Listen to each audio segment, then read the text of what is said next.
মাননীয় মন্ত্রীকে আমি জানতে চাই ৩১ লাখ চামড়া বাঁচানোর ক্ষেত্রে কেন পদক্ষেপ নেওয়া হলো না। মাননীয় সদস্য শাহজাহান চৌধুরী, আপনি একটা সম্পূরক প্রশ্ন করতে পারেন। মাননীয় স্পিকার, আপনাকে অসংখ্য ধন্যবাদ।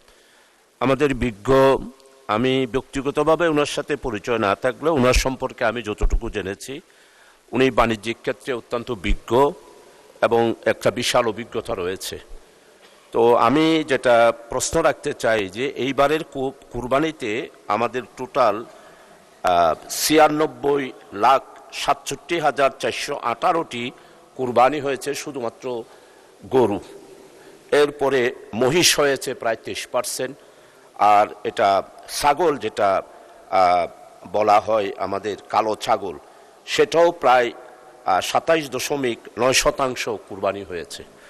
তো কুরবানির আগেই আমরা দেখেছি প্রত্যেকবার ব্যাংক থেকে চামড়া ব্যবসায়ীদেরকে একটা লোন দেওয়া হতো এবং গভর্নমেন্ট থেকে লবণও সাপ্লাই দেওয়া হতো, এবং আমরা আমাদের চট্টগ্রামে সবচেয়ে বেশি চামড়ার ব্যবসায়ী, চামড়ার গুদাম সবচেয়ে বেশি আছে যেটা সাভারের আগে।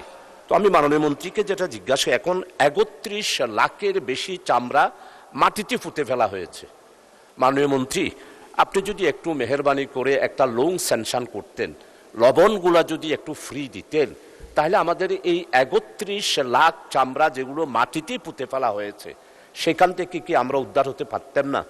আপনার মতো এইরকম বিজ্ঞ এবং অভিজ্ঞ এবং বাণিজ্য মন্ত্রণালয় সম্পর্কে আমি যতটুকু জেনেছি আপনি ভালো ভালো পদক্ষেপ নিচ্ছেন, কিন্তু এই কুরবানির আগে ৩১ লাখ এই চামড়াগুলো যদি আমরা বাঁচাতে পারতাম, তাহলে আমাদের বাংলাদেশে চামড়া শিল্পের দেশ ১০ ফেসিবাদের সময় হয়েছে, আমাদের বর্তমান নতুন সরকারের আমলে আমরা একটা উন্নতি লাভ করতে পারতাম না।